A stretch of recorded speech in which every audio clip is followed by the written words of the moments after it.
mean, I relate to myself as an intelligent person. So if all the intelligent people I know are telling me that intelligent people just don't believe in magic, then, well, I guess I don't have a choice, right? Like, this is just what it is to grow up. But that's the strange thing is, after I did all that growing up, then there was a certain point in I guess my process of individuation where I found an example in a work of literature called The Alchemist, actually, by Paulo Coelho. Incredible book. And the example in the book just illustrated to me, I guess, what I would see as an intellectually respectable way of depicting a magical sequence. And it had a profound emotional impact on me, where it was like I was recovering something that I had felt that I was forced to give up. And I was realizing that actually I don't have to give up on that. And maybe there's a way forward that harmonizes these two halves of me, this fantastical belief in the possibilities inherent in man, and this cold, calculating, analytical kind of, it needs to make sense, you know what I mean?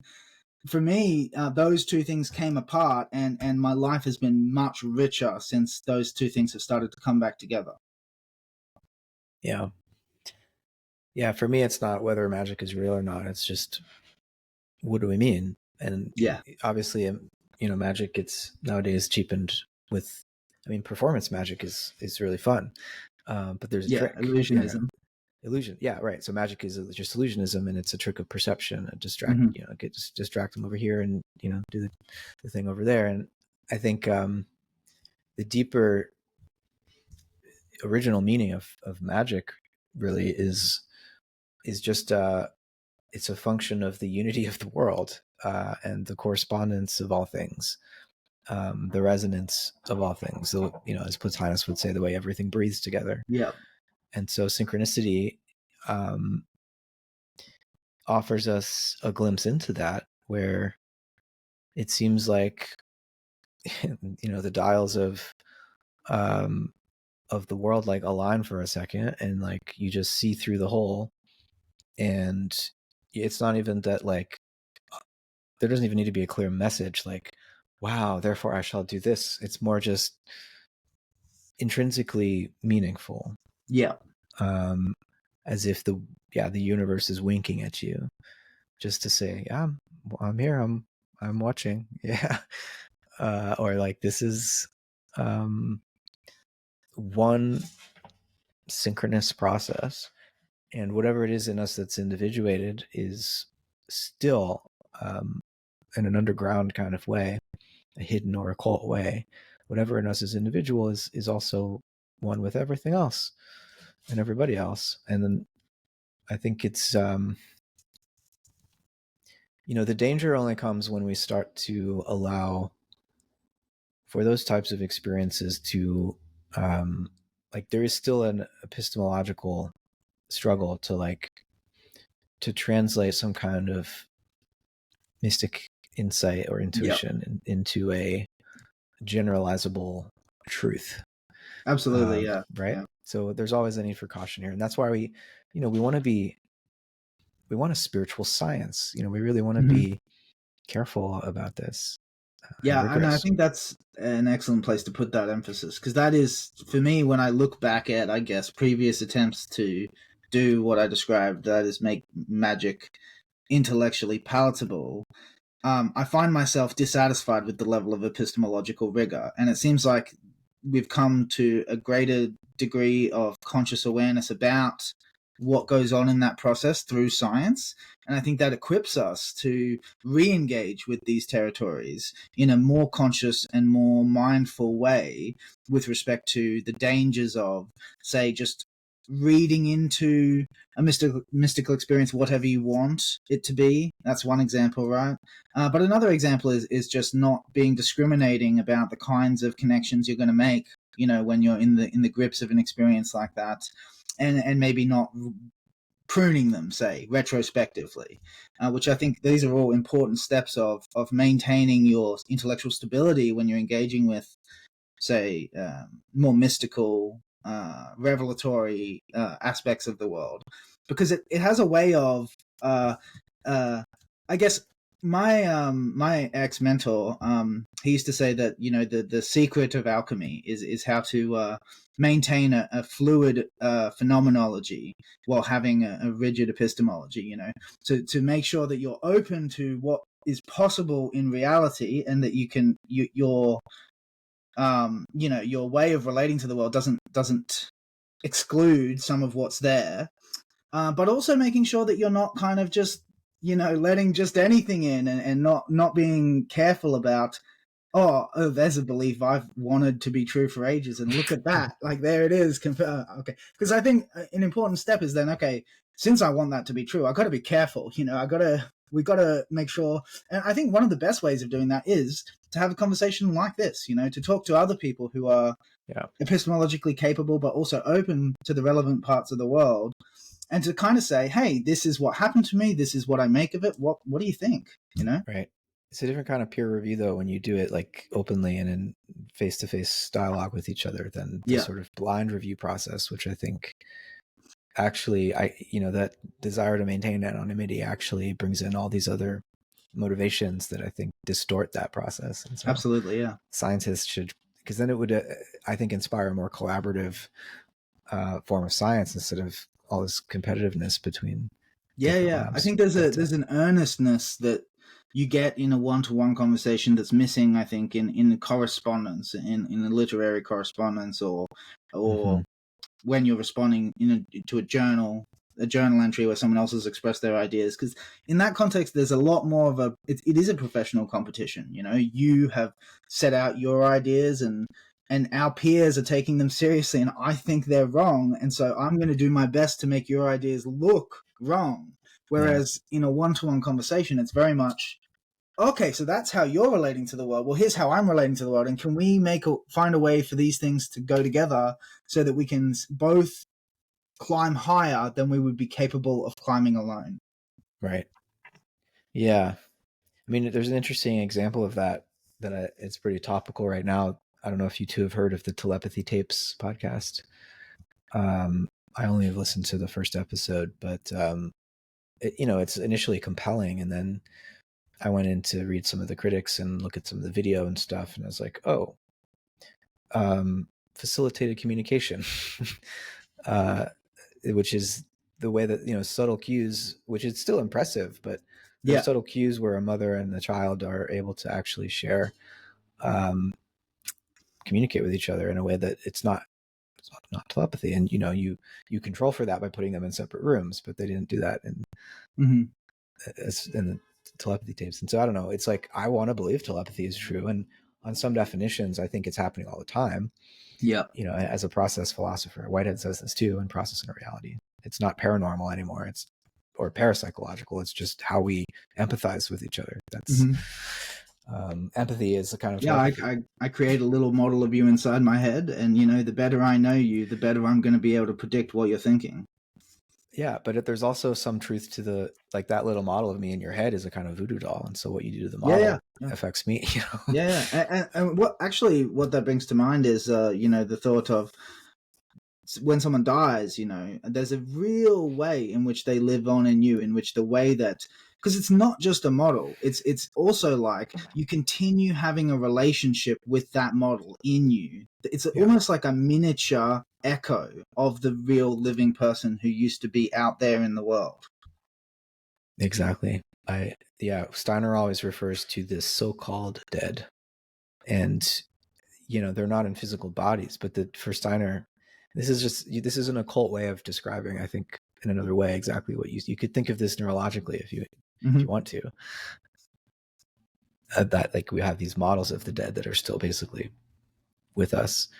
But Steiner would say that the dead don't have physical bodies right now, but they are with us every night when we go to sleep, when our astral body detaches from our physical and etheric body that stays in bed. Our astral bodies and our egos are communing with the dead and the angels. And so it's the dead are here and very much involved in what's happening. And just to connect it back up with the thing you said about I'm not sure if I can say it right, anamnesis, right? The recollection. You know, that when you said that originally, it reminded me of a Jungian dream analysis, but specifically what it reminded me of was Jung's experience of finding in the dreams of his patients symbols that they could not possibly know about. That, I think, is an extraordinary illustration of the kind of thing you're talking about, where, you know, memories are accessible to us, that consciously, if we were to try to access them, not only would we not be able to, but we would think very resolutely that they're not there, that we don't have them, that there isn't any, you know what I mean? But then they crop up in these contexts where we're completely uninhibited. And, you know, Jung was very careful in terms of trying to analyze the history of his patients to see if they could possibly have encountered this symbolism somehow in their life. And I think in some of those cases, he shows very conclusively that it's very implausible to think that they had some actual experience in their current lifetime where they encountered the symbol, and actually that it's some kind of ancestral image. And in fact, that's obviously a theory he went on to develop in the form of the archetypes. Right. Yeah, I think Jung and Steiner are so close. And they lived close together too in Switzerland. And actually, Emma Jung would attend the study of fairy tales at the Goetheanum, which was Steiner's the headquarters of anthroposophy in Dornach. But Jung and Steiner didn't meet literally, and they didn't really, I think, deeply consider each other's work. Steiner only knew. What's that? Sorry, it just occurs to me that you know, Jung might say they didn't need to physically meet because the ideas at that point are floating around in the collective consciousness, and so there's a way in which that work would have influenced each other, even if there was no direct person-to-person interaction. Definitely. But unfortunately, Steiner only read Jung's pre-Red Book work, and so didn't really get the later, more Gnostic Jung, who I think he would have felt a far deeper kinship with. And similarly, I don't think Jung really took Steiner's work seriously, because Jung remained in his professional sort of position very Kantian, and just didn't think you could see what Steiner claimed to be able to see. Even though he had his own, Jung's own. And in fact, Jung has a formal outworking of the Kantian concept of noumena in what he calls psychoid, the psychoid archetypes, or the psychoid aspect of the archetype. Right. Yeah. So he has these two sides, Jung 1 and Jung 2, as he describes it in his autobiography. And I think one of Jung 2, I guess, the more occult one. He's more like Steiner, but when he talks about Steiner, everything he's written about Steiner, he's clearly wearing the Jung 1 hat. I get you. Yeah. Yeah. So it's unfortunate they didn't hang out more. Yeah, definitely. Definitely. I mean, maybe we can facilitate that meeting of ideas and meeting of minds, as descendants of the intellectual traditions in question. Yeah. Yeah, like a form of seance. Yeah, exactly. Sounds fun. All right. I just want to say I'm absolutely loving the conversation so far. Like, I've got goosebumps at least a dozen times, which for me, that's tied up with my study of synchronicity and magic and stuff. And I call it the touch of meaning. I think I relate to it as a form of tactile feedback from the world. It's almost like I'm being touched on a level deeper than my conscious mind. Something in me is responding to what we're talking about, and it's and it's a holistic response. It's not just, oh, I know that, it's like, I feel that is me. This conversation fits with me, and I'm loving everything that we've talked about so far. Beautiful. Yeah. I mean, that makes me think of what Nietzsche says, that like our real self is the body. And he doesn't just mean the physical body. He means like a spiritual body. And I think that the self at that level is like a cellular intelligence. And I think, I don't know, that tingle is like the shiver is a cellular response to a sense of resonance with what's happening. Exactly. Yeah. No, I love that. It's actually been a project of Insinq and I that we've attempted and sort of put to bed, and we probably will attempt again, which is this kind of group work of synchronicity and sitting in getting to a group that gets to know each other. I think some of this conversation we're talking about the need for kind of peer review in this space, but I think that the more that the people who are exploring get to know each other, the better that they can support each other in those epistemological accuracy of this stuff that's coming through.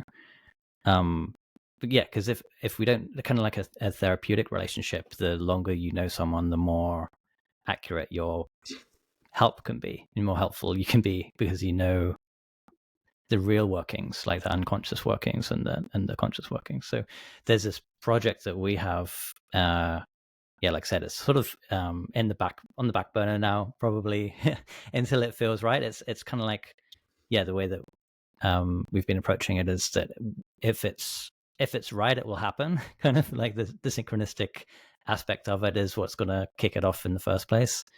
But yeah, it feels like there's this almost like a group therapy, but that's not exactly what the intention is, but that could happen in the space.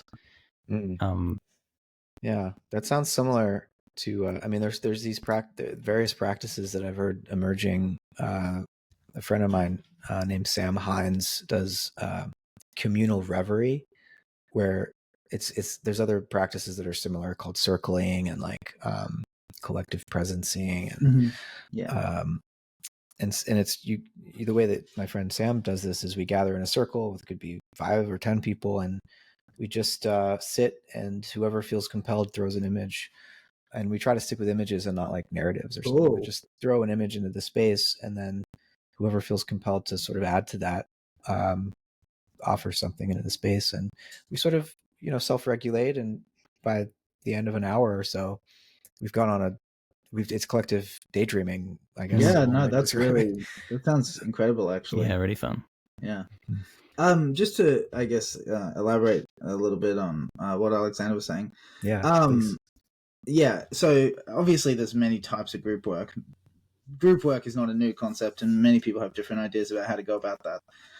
And at least speaking personally, I don't have a specific methodology in mind. Actually, and so in that sense, I'm open to including anything that seems like it could be, like an interesting experiment in that respect. But the concept or my desire to participate in something like that actually comes from I worked with my ex-mentor. His name's Mystic, for a year, and during the year that I worked with him, something very strange happened, which was like we worked together on a Discord community I own. So it's like a few thousand people, so random people will come into the conversation, and there's a fair amount of regulars. So, it'd be like a rotating crowd, but some of them would come back again and again. And, a year is a fairly long time. And something strange happened, which was, a lot of our work together was around the subject of synchronicity. And when you focus a lot on synchronicity, it amplifies it.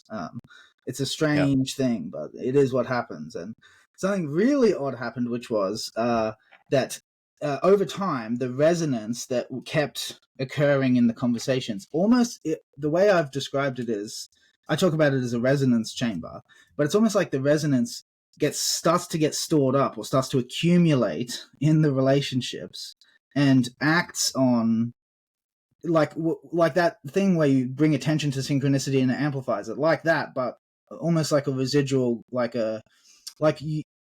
I guess the bringing attention, that's an active thing you're doing. This is more like a passive thing that builds up over time through many repeated interactions and trying repeatedly to open up the same territory and to collaborate. And it reached a point where some of the it was like conversations we had would echo out across many different relationships and crop up in all sorts of different unrelated contexts. And it was just like, it was as if possibility was getting amplified, or there's a magical quality about it that is really fascinating. And ever since I have experienced that the first time, I've been eager to try to recreate it. Unfortunately, we didn't intentionally make it the first time, and it almost seems from my experiences trying to recreate it that you can't intentionally make it, that it has to be some kind of organic and spontaneous coming together and a shared interest that binds the group together. And yeah, that dynamic has to be worked out organically in the moment and can't be imposed structurally top down in any kind of way, because it almost seems like the attempt to do that just kind of kills the vibe or something. It's really difficult to put your finger on there. Yeah. I like the way you describe it as working on this sort of field of possibilities that's in the background of everybody's conscious attention most of the time. But like you can actually, by cultivating that intentional space with a few people, shift that possibility space for everyone. And so therefore more synchronicities start to occur. But yeah, this issue of not being able to create that intentionally, I think it's like, maybe it has something to do with being difficult when it's difficult to intentionally create that sort of space when you have too fixed an end in mind about like what you're supposed to accomplish. But on the other hand, I've also wondered about, so Steiner has this book called Occult Science, and part of that book is him doing a kind of self-remembering or a cosmic anamnesis of prior stages of the evolution of the universe that he associates with the elements. So we're Earth now, that's the fourth stage, but before us was the moon, that's water, the sun, he calls it. He uses planetary names, but he doesn't mean they're related to what we see in the sky now, but they're also earlier evolutionary periods. The sun is air, and Saturn, the first phase for Steiner, is fire. And he's trying to remember this. I think he's doing it while he's asleep at night, and that's part of his spiritual practice. And he's actually needing the help of the dead, who have more direct contact with these past phases. And so it's really weird, really fast there. But I think, what if we tried to do this speaking of peer review and the importance of intersubjective verification, what if we tried to do this type of memory work in a group, similar to that communal reverie thing I was describing earlier? But that's just like free associating. But what if we all had like, okay, we read Steiner's account and he says, it could be helpful if you read my account of this, even though I'm using words that refer to this physical world to describe something that's not physical at all. It will, at least when you see it for yourself, you'll know why I use those words. And this will give you like a rough map of this territory. And so if we all read that before, and then we try to remember together, just intentionally tune into that sort of phase space in the field of possibility. But what's different about the past is that those are like already, the past is in some sense, Whitehead calls it real potentiality, right? It already occurred and it's there and it's kind of fossilized, but it's not the same as the present. It's not actually here now. So it's potential in that sense, but the potentiality of the past is different from the potentiality of the future. Yeah, the past is thought to be closed, the future is thought to be open. Right, yeah. And so, yeah, can we practice together in real time process of collective remembrance? So not self-remembering now, but like, I don't know, we remembering, or communal remembering, and see where it takes us, where we just, and we could zero in on just the moon, because that's the most recent phase before the Earth phase in Steiner's cosmogony, and that should be the easiest for us to remember, whereas Saturn is like really hard. It's like deeply sedimented. So yeah, I don't know, I haven't tried that yet, but I'm definitely curious to see if that goes anywhere. Yeah, that would be really fascinating. And that's kind of what I mean in terms of not being like pinned, not being attached to a particular method is. For me, it's more like, any method that seems like it could be fruitful, I would be open to trying and testing out and experimenting, and then subjecting to that. Okay, collectively, what do we think about this? Is this, what are our concerns? What do we, is there anything that touched any of us, where you really felt like, oh, this part, there's something really true about this, because I think that the gradual elaboration of that through a varied techniques of, imposing certain, in some sense, arbitrary structures on the group just to see what comes out, and then the sorting through the products of that and organizing, collaboratively organizing and trying to build something out of the products of that, that is a project I'm very interested in. Yeah, I agree. It's important to have a diversity of methods here. Because consciousness is, on the one hand, you could say before modern science, there were thousands of years of explorations of consciousness that, all these wisdom traditions record for us. But I think we still would need to recreate it in the present for ourselves, because we don't understand what they meant anymore. Exactly. It's all been lost. And this is one of the things that I often try to emphasize when I'm talking about mystical experiences with people is, if what you want is an explanation of a mystical experience that you understand, well, you kind of have to have had one already, because the way words work is that they help us to locate in our library of experiences something similar to what the other person is referencing. And if there just isn't anything there, we just won't get it. Like, no amount of words can produce for us an experience we have not had. Right. Yeah. So, yeah. There seems to be something important here as well around like acknowledging that we're all, as humans, we're mythic creatures, and that we've all got our own sort of almost preferences for what our myths want to look like and what our preferred symbols and like where we attach them in terms of our experience. So it also feels like any kind of group like this is almost like coming together to co-create a new system of sorts. Like, we're all bringing our own histories and expertise and whatnot, but together there's some, like, no one is like the multi-paradigmatic approach, right? Like, no one paradigm is going to fit everyone, so we've kind of got to draw from all of them and sort of have the skill of being able to do that on the fly of sorts. Like, right now this is what's needed. And there's a sort of, in terms of group work especially, I think there's a sort of surrender or like a unconsciously competent stage of like, I've got this skill, I've got this knowledge, and now the thing that's coming through is kind of the right fit because I'm tuned into like that third thing, the group entity of sorts, and the group, because I know I'm attuned to these people, that's going to come through me best if I get out my own way and stop thinking I know what's best for this moment, and instead channel almost. This almost feels like a channeling of sorts. Mm-hmm. Yeah, no, I think that's a really good way of putting it. And I think, from my personal experience, it's kind of like you have to balance between offering up what bubbles up for you, as freely as you can, and not interrupting the flow that other people are experiencing. It's kind of trying to find that sweet spot where you give that piece of information that other people need but don't have. It's almost like they can tell you've got it, but they can't make it out. So you offer up that piece of information, and then other people are like, oh, that now that you've said that, actually this, and I've experienced that with group work, with some of my experiments. In particular, the framework that I had this happen in was media analysis.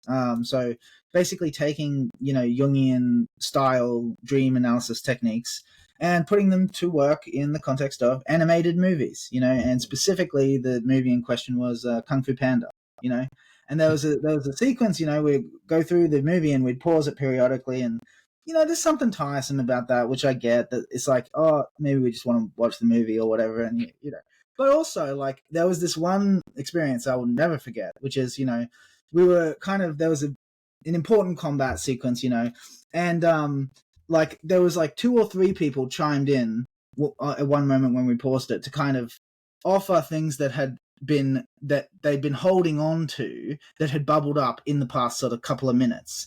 And then you heard a change in the tone, which was, okay, now coming forth is stuff that's just come up in response to these things that have been shared.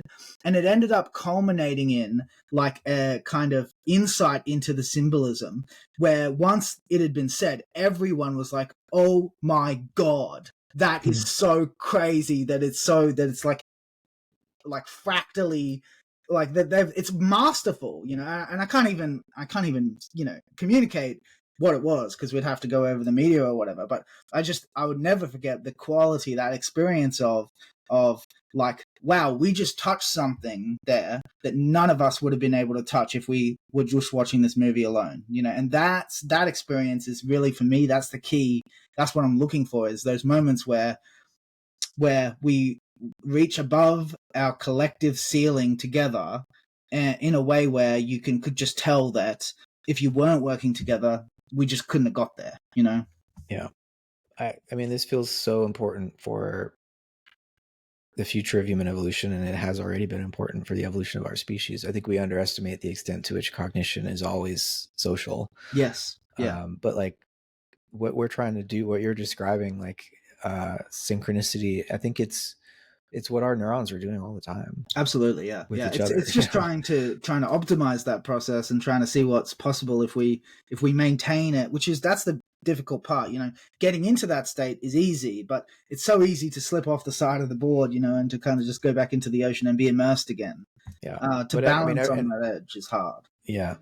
Right. And everything in nature is rhythmic, and so I think there might be, I don't know what the noosphere, as Teilhard de Chardin called it, looks like or will look like, but it could be cyclical. It could be, I don't know if it's an annual cycle or a monthly cycle or whatnot, but the human beings come together into more of a mind meld, and then we separate back into individuals, you know, and so we're like breathing together and not simply becoming subsumed into the Borg, but having some way of, at different phases, maintaining our individuality. I think it's probably something like that.